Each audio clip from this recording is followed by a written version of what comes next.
Assalamualaikum warahmatullahi wabarakatuh. Saya Ahsanan Mubarokan dari Prodi Pendidikan Bahasa dan Sastra Indonesia, Universitas Sriwijaya, akan mempresentasikan hasil analisis buku teks yang telah dianalisis oleh saya dengan menggunakan metode Green dan Petty. Selanjutnya, ini dia identitas buku yang telah saya analisis. Judul buku yang telah saya analisis adalah buku Bahasa Indonesia, pengarangnya yang pertama Agus Trianto, yang kedua Titik Harsiati, dan yang ketiga Eko Sasi. Review buku ini Cut Nilawati. Cetakan pertama pada buku ini pada tahun 2015. Cetakan kedua pada tahun 2018. Ini yang edisi revisinya. Tahun terbit buku ini pada tahun 2018. Penerbitnya CV Arya Duta. Ditunjukkan untuk SMP atau MTS kelas 9. ISBN buku ini yaitu bernomor 9786022829683. Itu yang versi jilid lengkap. Yang versi jilid 3-nya yaitu 9786022829713. Tebal buku ini setebal 178 halaman. Ilusnya 25 cm. Selanjutnya, metode analisis. Yang pertama itu teknik pengumpulan data. Teknik pengumpulan datanya saya gunakan yaitu teknik penganalisan buku teks yaitu teknik dokumentasi. Memberikan bukti berupa tulisan maupun gambar. Yang kedua, langkah-langkah penganalisis. Yang pertama, saya memilih buku dan teori yang akan dipakai dalam analisis. Yang kedua, saya mengamati buku teks. Yang ketiga, memahami buku teks. Yang keempat, menuliskan hasil analisis buku teks. Yang kelima, melampirkan bukti. Dan yang terakhir, memberikan kesimpulan dari hasil analisis. Ini dia hasil dan pembahasannya. Yang pertama, buku teks haruslah menarik minat anak-anak, yaitu para siswa yang mempergunakannya. Buku teks bahasa Indonesia untuk SMP atau MTS kelas 9 dapat menarik minat siswa. Hal ini ditunjukkan pada isi dan pembahasan buku tersebut, yaitu bab pertama melaporkan percobaan, bab kedua menyampaikan pidato persuasif, bab ketiga menyusun cerita pendek, dan bab keempat yaitu memberikan tanggapan dengan santun. Hal ini tercantum pada halaman daftar isi. Yang kedua, buku teks itu haruslah mampu memberi motivasi kepada para siswa yang memakainya. Buku teks bahasa Indonesia untuk kelas 9 mampu memberikan motivasi kepada siswa dalam proses belajar mengajar. Hal itu ditunjukkan pada isi dan buku materi tersebut, seperti menjelaskan dengan padat, jelas, dan lengkap mengenai menyampaikan pidato persuasif, agar siswa mampu berpidato dengan lancar, menyusun cerita pendek dengan baik dan benar, dan memberikan tanggapan dengan santun agar ketika kita memberikan pendapat tidak berkesan menghakimi orang lain. Next. Buku itu haruslah memuat ilustrasi yang menarik hati para siswa yang memanfaatkannya. Ya, buku teks bahasa Indonesia untuk SMP atau MTS kelas 9 ini memuat ilustrasi yang dapat menarik hati siswa. Misalnya, pada subbab berpidato persuasif, setiap orang akan berbicara di hadapan orang lain. Misalnya, pada acara syukuran keberhasilan tertentu, seperti berhasil menjuarai suatu lomba, lulus ujian, dan kesempatan lain yang mengharuskan kita untuk berbicara di hadapan orang lain. Ini juga termasuk pidato. Hal ini tercantum pada halaman 34. Yang keempat, buku teks itu seyogianya lah mempertimbangkan aspek-aspek linguistik sehingga sesuai dengan kemampuan para siswa yang memakainya. Ya, buku teks bahasa Indonesia untuk SMP atau MTS kelas 9 sudah mempertimbangkan aspek-aspek linguistik. Hal ini ditunjukkan pada kalimat yang digunakan dalam buku teks tersebut, sesuai dengan bahasa siswa, kalimatnya efektif, tidak ambigu, sederhana, sopan, dan menarik sehingga mudah dipahami oleh siswa.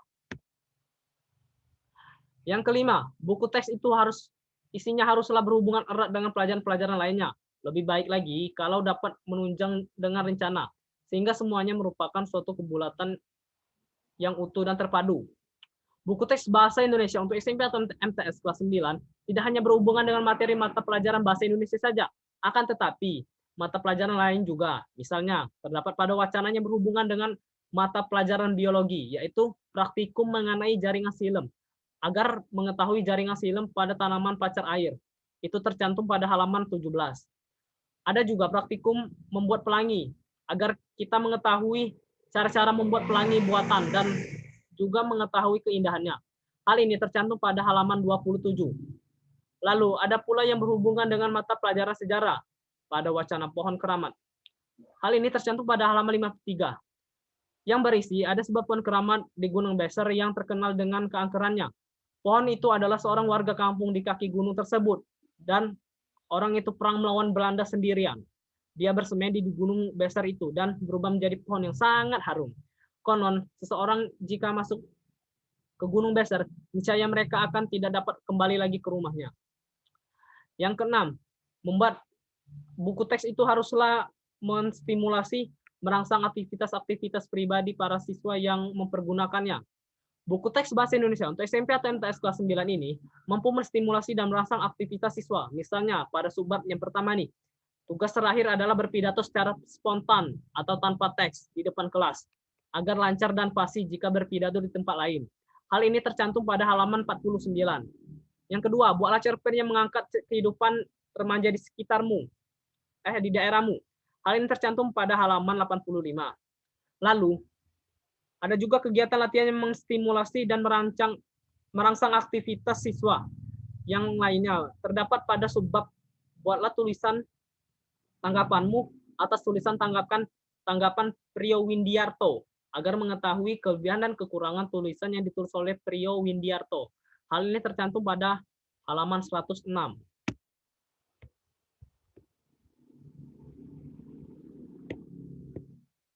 Oke, next.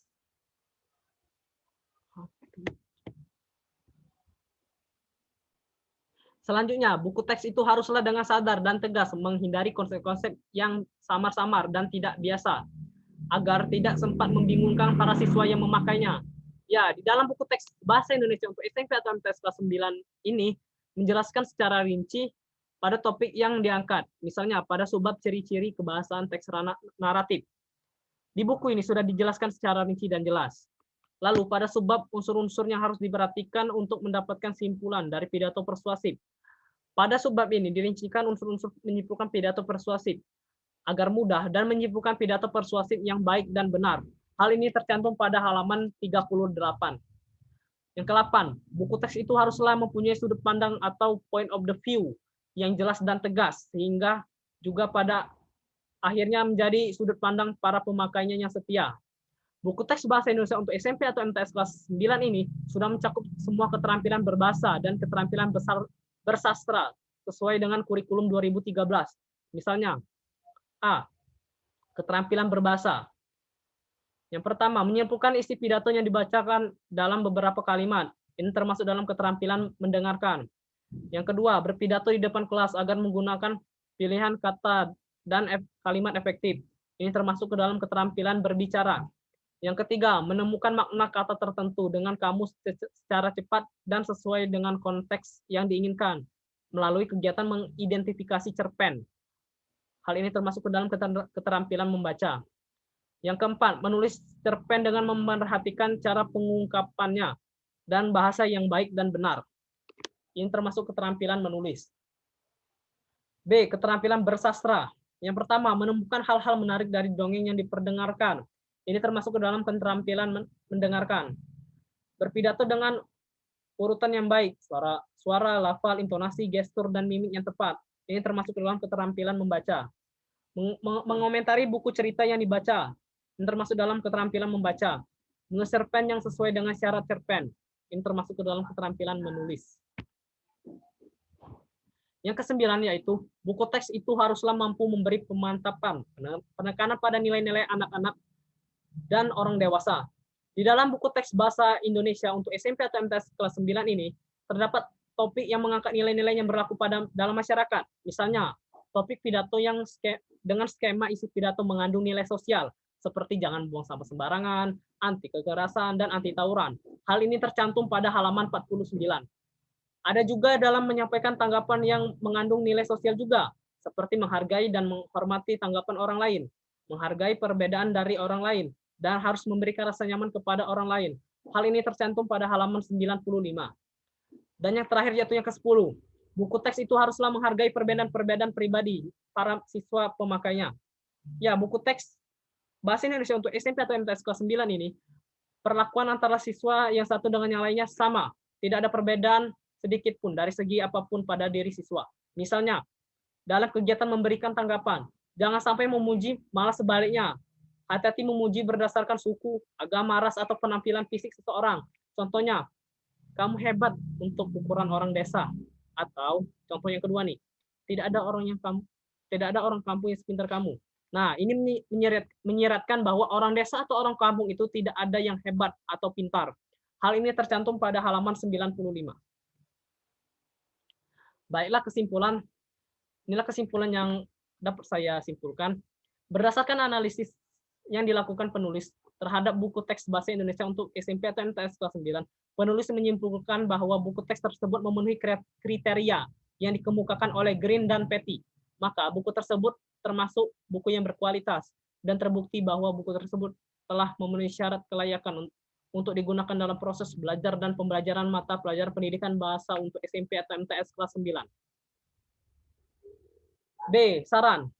Berdasarkan hasil analisis terhadap kelayakan isi buku teks bahasa Indonesia untuk SMP atau MTS kelas 9, saran penulis untuk buku teks bahasa Indonesia SMP atau MTS kelas 9 yaitu, yang pertama, bagi guru dapat menggunakan buku teks bahasa Indonesia ini sebagai acuan utama dalam proses belajar mengajar, sehingga dapat mempermudah guru dalam menyampaikan materi yang lebih fokus dan terarah pada kurikulum yang berlaku pada saat ini. Yang kedua, bagi siswa dapat menggunakan buku teks bahasa Indonesia ini sebagai acuan utama yang berkualitas untuk belajar di rumah maupun di sekolah, sehingga mempercepat proses pemahaman materi dan pencapaian nilai yang maksimal. Yang ketiga, bagi penerbit dapat menggunakan hasil penelitian ini sebagai acuan untuk menambah kualitas buku di penerbitan yang memenuhi standar mutu kelayakan isi yang digunakan pada kurun waktu tertentu. Baiklah, itulah hasil analisis buku teks dari saya. Terima kasih. Mohon maaf jika ada kesalahan kata atau kekurangan. Kepada Allah saya mohon ampun. Wabillahi taufiq wal hidayah. Wassalamualaikum warahmatullahi wabarakatuh.